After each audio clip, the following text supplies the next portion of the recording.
조금 전에 읽은 사도행전은 누가복음을 기록한 의사 누가의 두 번째 책입니다. 누가가 이 책을 기록한 이유는 예수님께서 부활하신 후 더 이상 이 땅에 계시지 않고 기독교가 생겼는데, 이 기독교가 로마에 전달될 때까지 성령을 통하여 그리고 몇몇 사도들을 통하여 어떤 일이 있었는가를 알려주기 위해서 누가복음을 기록했습니다. 무엇보다도 누가는 로마와 로마 사람들에게 기독교에 대한 인식을 좋게 심어주고 싶었습니다. 처음으로 생긴 기독교, 모든 사람들은, 로마에 있는 사람들은 잘 모르는 종교인데, 이 기독교가 사람들에게 유익하고 좋고 해가 되지 않으며 평화와 만민을 구원하는 그런 종교라는 것을 이 누가는 말하고 싶어 했습니다. 그러기 위해서 누가는 예수님과 초대교회의 역사를 자세히 우리에게 말해주고 있습니다. 오늘 읽은 사도행전 16장도 바울이 어떻게 사역을 했는가 하는 한 가지 사건을 우리에게 전해주고 있습니다. 이런 말이 있습니다.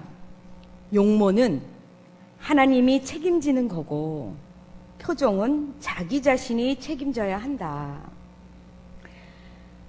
우리의 생김새는 하나님의 작품이기 때문에 잘생겼니 못생겼니 하는 이런 거는 내 책임이 아니지만 표정은 본인 자신이 책임져야 된다고 이야기합니다.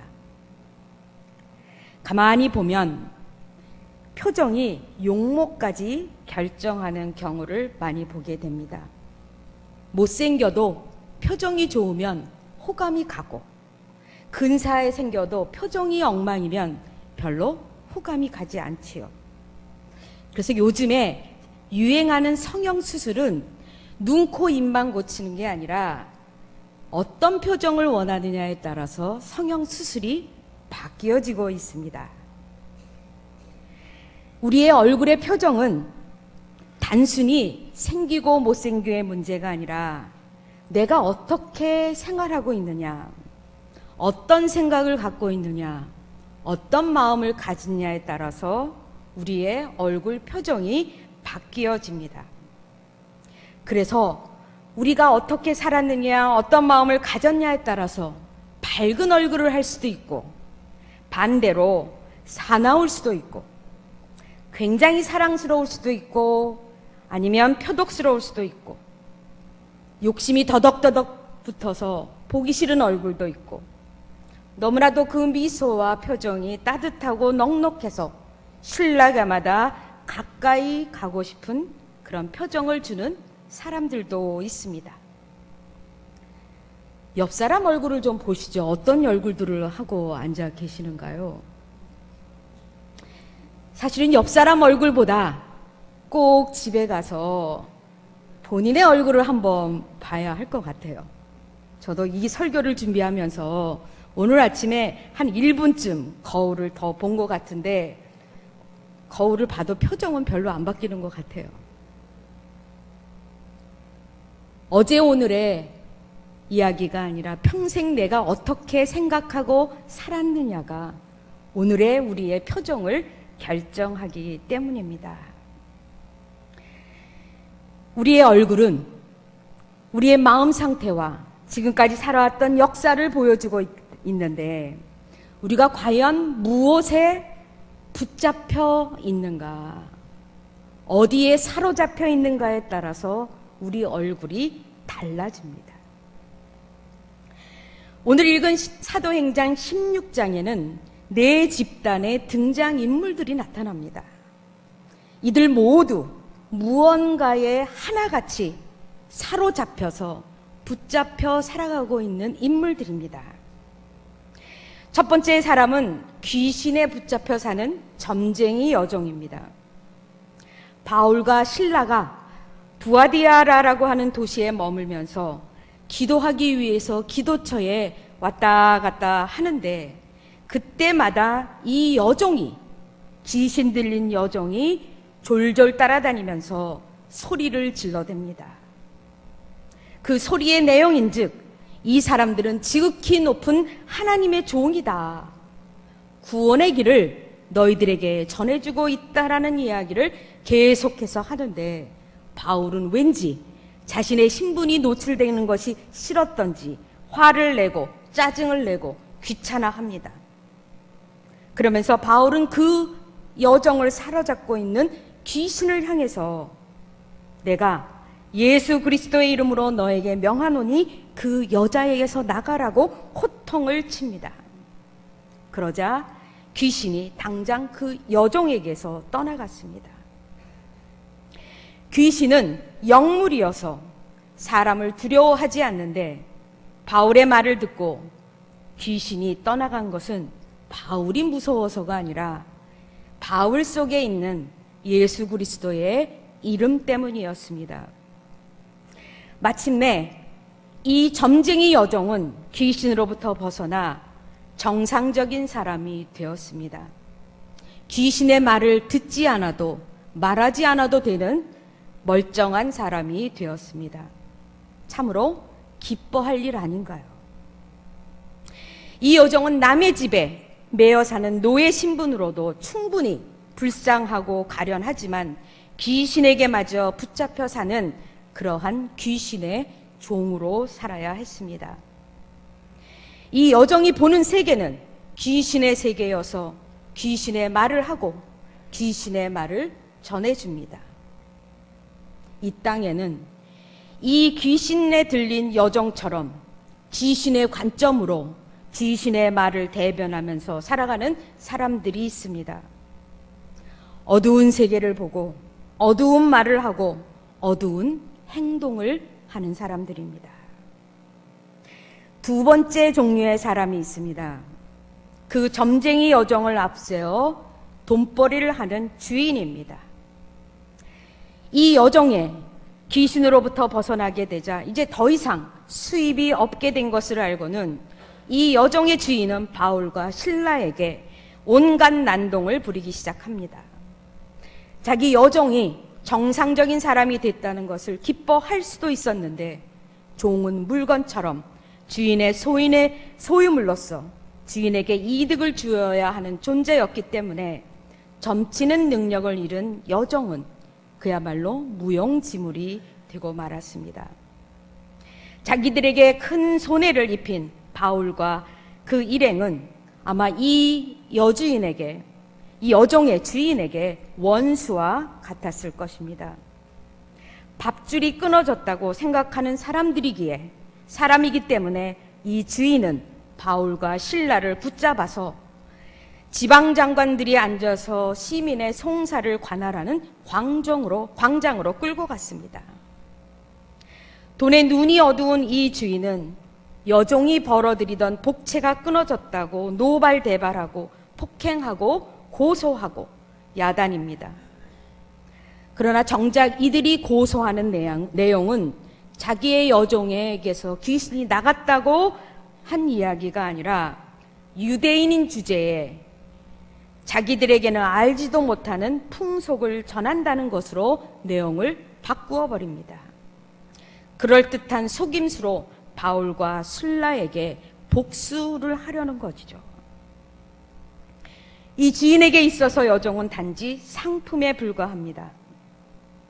돈이란 단지 재물로만 끝나는 것이 아니라 우리 자신을 지배하는 신으로 변할 수 있습니다. 인간이 돈 앞에 그토록 무력한 이유는 돈에 신적인 요소가 있기 때문입니다. 돈에는 인간을 조종하는 힘이 있습니다. 뿐만 아니라 신앙의 초점을 상실하게 만듭니다. 신앙의 감격을 빼앗아 갑니다. 심지어는 하나님을 대적하게 만듭니다.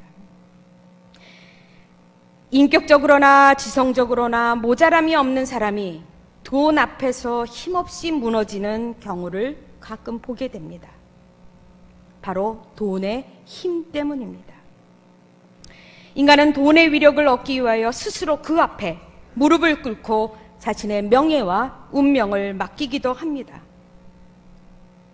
돈. 가장 좋은 것이지만 가장 인간이 쉽게 넘어지는 요물입니다. 그래서 물질 앞에 깨끗한 사람은 영성이 깨끗한 사람입니다. 이런 말이 있죠. 주머니가 회개하지 않으면 진정한 회개가 아니라고요. 그렇습니다. 세 번째는 편견과 눈치에 붙잡혀 살아가는 광장의 재판관들입니다. 장터로 몰려온 구경꾼들은 군중 심리에 덩달아서 바울과 실라를 비난하고 모질게 대합니다. 그러자 그 대세를 간파한 치안 책임자 재판관들은 사전에 이모저모를 따지지도 않고 심리도 하지 않고 거기에 편승합니다. 그리고는 자신이 갖고 있는 힘을 가지고 바울과 실라의 옷을 찢어버리고 군중들이 보는 앞에서 몽둥이로 매질을 하고 그들 깊은 감옥에 가두어 둡니다. 법을 바르게 집행해야 할 사람들이 군중과 영합하고 아부하는 꼴을 보게 됩니다.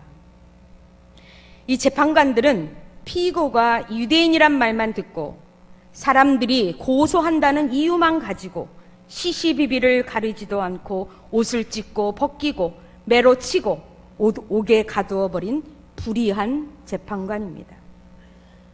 편견과 이기심에 사로잡히면 가장 냉정해야 할 법관까지도 어리석은 짓을 하는 것을 우리는 그렇게 어렵지 않게 보게 됩니다. 옳고 그름을 가려 할 사람들인데 군중 심리에 이끌려서 인기에 영합해서 무사안일하게 대충 사건만 마무리하는 그런 사람들이었습니다. 남이야 어떠하건 내 것만 잃지 않으면 되는 사람들입니다. 네 번째 부류의 사람은 예수님에 붙잡힌 사람 바울과 실라입니다. 여종에 귀신을 쫓아주었다는 그 이유 하나만으로 매를 맞고 온몸이 쑤시고 끙끙 앓고 감옥에 들어가 있어야 하는 바울과 실라는 그 안에서 얼마나 억울했겠습니까? 그 여종의 귀신을 쫓아내서 정상적인 사람으로 만들어 주었는데 이들은 그 대가로 감옥에 갇힌 죄수가 되고 말았습니다. 감옥 안에서 그 조용한 밤 바울과 실라는 하나님께 기도하고 찬양을 드리고 있습니다. 가장 깊은 곳, 어두운 곳, 가장 자유가 없는 곳일지라도 주 예수님과 같이 있는 곳이면 기쁨과 평안을 느끼면서 하나님께 기도하고 하나님을 찬양했던 사람이 바로 바울과 실라였습니다.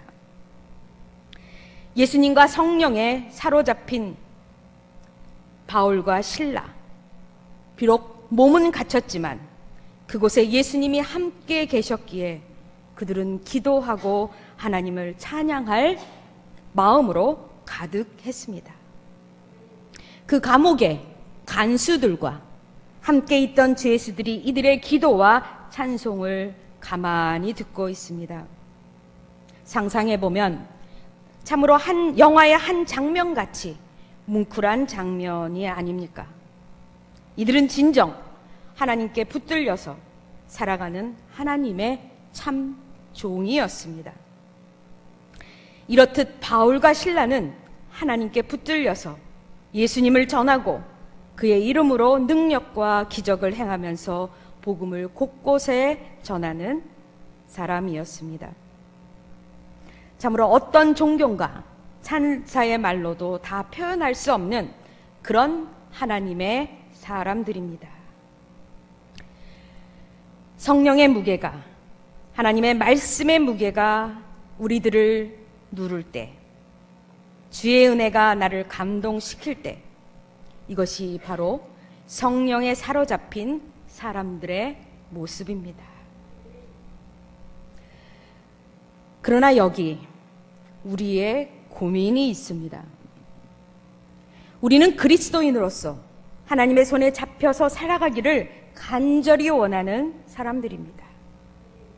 그런데 세상에는 오늘 본문이 말하듯이 네 종류의 사람들이 명확하게 구분되지 않는다는 겁니다. 여기에서는 똑같이 하나님의 자녀들이 앉아있지만 네 영역으로 구분되지 않을 뿐만 아니라 세상에 나가도 그 네 영역으로 아니면 그 이상으로 사람들을 구분할 수가 없습니다. 귀신에 사로잡힌 여종, 돈에 사로잡힌 여종의 주인, 편견과 이기심으로 재주껏 살아가는 재판관들, 그리고 하나님께 붙들려서 살아가는 바울과 실라와 같은 사람들이 이 세상에 있지만 이들의 경계는 참으로 애매모호합니다. 우리 모두들 바라기는 바울과 실라처럼 무엇이 옳은지, 하나님께서 원하는 사람이 어떤 건지 거기에 따라서 살아가는 것이 우리의 소망이고 바람이지만 우리는 언제나 그렇게 살 수 없다는 것이 우리의 고민입니다. 때로는 귀신에 홀리듯 뭔가에 사로잡혀서 나를 잃어버리고 하나님의 사람답지 않게 살 때도 있습니다. 물질이나 돈이나 명예나 우리의 목표에 때로는 사로잡혀서 그만 가야 할 방향과 목표를 놓치기도 합니다. 때로는 감사하게도 바울과 실라처럼 하나님께 사로잡혀서 예수님의 이름으로 능력을 행하는 놀라운 사역을 우리 안에서도 발견하게 됩니다. 이렇게 네 부류 혹은 그 이상의 모습들이 사실은 우리 안에 혼재되어 있습니다. 그래서 바울 역시도 자신의 삶이 언제나 하나님께 붙들려 살고 있다고 말하지 않습니다. 그도 이렇게 자신의 고민을 이야기합니다. 로마서 7장에 바울은 이렇게 고백합니다. 나는 진짜 선을 행하기를 원하는데 원하지 아니하는 내가 악을 행하고 있다. 그래서 나는 깨달았다. 내 안에는 악이 존재한다. 나는 하나님의 법으로 살기를 원하지만 내 안에는 내 마음의 법과 죄의 법으로 나를 사로잡고 있다. 바울 역시도 우리 눈에 볼 때는 완벽하게 예수님과 하나님에게 붙들려서 누구나 선망하고 부러워하고 감히 따라갈 수 없는 예수님의 진짜 사도로서 살아가는 그런 사람이지만 본인은 고백하기를 내 안에는 악과 죄가 선과 하나님의 영이 함께 공존하면서 나를 사로잡고 있어서 나는 참으로 공고한 사람이다. 이 사망의 몸에서 누가 나를 건져내랴 라고 자신을 탓하기도 했습니다. 공고하다라는 표현은 우리가 그렇게 일상적으로 쓰는 표현이 아닙니다. 공고하다라는 표현이 뜻이 어떤 뜻인가 찾아보니까 나는 참으로 끔찍한 사람이구나. 나는 형편없는 사람이구나 라는 뜻으로 해석이 되더군요. 바울은 자신을 향해서 나는 참으로 형편없는 사람이다. 이 사망의 몸에서 누가 나를 건져내랴 이렇게 한탄하기도 했고 어떤 데를 보면 나를 본받으라 라고까지 이야기할 만큼 자신의 하는 일에 대해서 때로는 자랑을 하기도 했습니다. 그러니 바울도 왔다 갔다 했던 것 같아요. 그래서 바울은 이렇게 우리에게 충고합니다. 선줄로 생각하지 마라. 넘어질까 조심하라. 보통 이렇게 얘기합니다.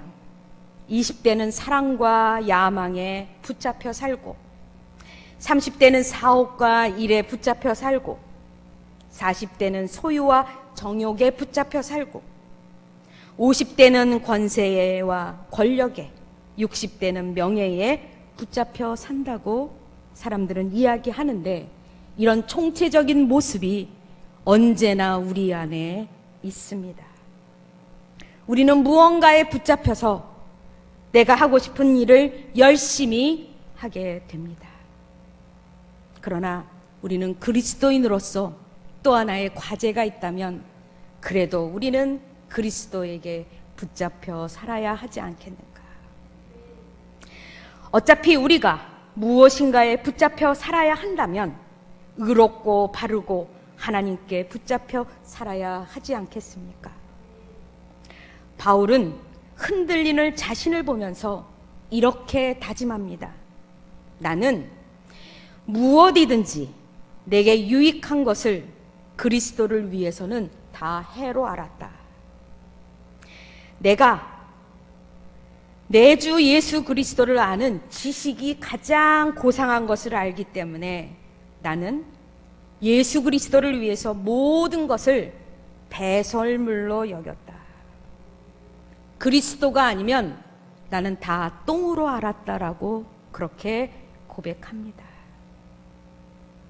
바울이 가진 그의 중심에는, 바울의 마음 중심에는 예수님 우선주의가 그의 가치관이었습니다. 우리 모두가 추구하고 기다리고 그렇게 되기를 바라는 그리스도인들입니다. 비록 바울도 우리도 흔들흔들거리면서 살아가지만 그래도 우리 중심에, 우리 가운데는 예수님을 놓고 살아야겠다고 발버둥 치며 사는 것이 우리의 모습입니다. 그래서 조금씩 우리는 그리스도의 모습으로 닮아가기를 원하고 있습니다. 예수님을 믿는다는 것이 무엇일까요? 하나님에게 붙잡혀 사는 겁니다. 예수님의 모습과 그의 명령에 사로잡혀 살아가는 것이 바로 하나님의 자녀가 지녀야 할 것입니다. 그래서 초대교회의 성도들은 예수님을 영접할 때, 세례를 받을 때 이런 고백을 했습니다. 예수님, 당신은 나를 죄에서 구원하신 구세주입니다. 동시에 저를 다스리시는 주인이십니다. 저는 당신의 종입니다. 저의 모든 결정에서 내 뜻이 아닌 예수 그리스도의 뜻을 따르겠습니다. 이런 마음이 우리의 고백이 될 수 있기를 바랍니다. 지금도 여전히 우리를 묶고 있는 헛된 가치관들, 썩어 없어질 것들, 허황된 것들, 나를 묶고 있는 자존심과 모든 것들을 주님의 이름으로 조금씩 조금씩 잘라낼 수 있기를 바랍니다. 조금씩 우리 자신의 것으로부터 비워낼 수 있기를 바랍니다. 성도 여러분, 지금 우리를 붙잡고 있는 게 무엇입니까? 돈입니까? 자식입니까? 명예입니까? 자존심입니까? 다 우리에게 필요하고 중요한 것들입니다. 어느 하나에만 붙들리면 우리는 거기에 종이 됩니다. 그러나 우리가 예수님께 붙들리면 우리에게 필요한 모든 것들을 하나님께서는 우리에게 허락해 주신다고 약속해 주셨습니다. 지금 우리들이 정말 붙잡아야 할 것은 주님과 함께 살려는 그 마음, 주님이 내게 주신 은사를 발견하고 그 은사에 따라 살아가려는 노력, 주님의 마음을 닮아서 정직하고 사랑하는, 정말 이 땅의 소금과 빛이 되려는 그 열망들, 이런 모든 것들은 바로 예수님의 마음이고 성령에 붙잡혀 사는 사람이고 주의 은혜에 감동되어서 살아가는 사람입니다.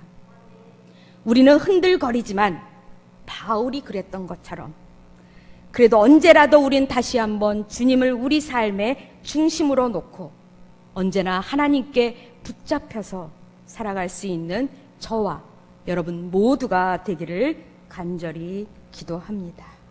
기도하겠습니다. 주님, 생각해 보면 내세울 것 하나도 없는 부족한 주님의 종입니다.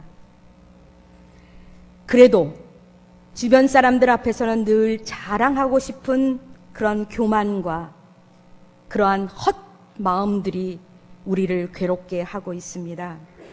그러나 주님이 우리의 중심이 되고 늘 주님이 우리를 사로잡아서 우리가 어떤 상황에서도 예수님 중심의 가치관으로 살아가는 그러한 자녀가 되게 하여 주시옵소서. 우리는 비록 약하지만 주님이 우리 앞에 계셔서 이 세상에 빛과 소금으로 살아가게 도와주시옵소서. 모든 말씀 예수님의 이름으로 간절히 기도를 드리옵나이다.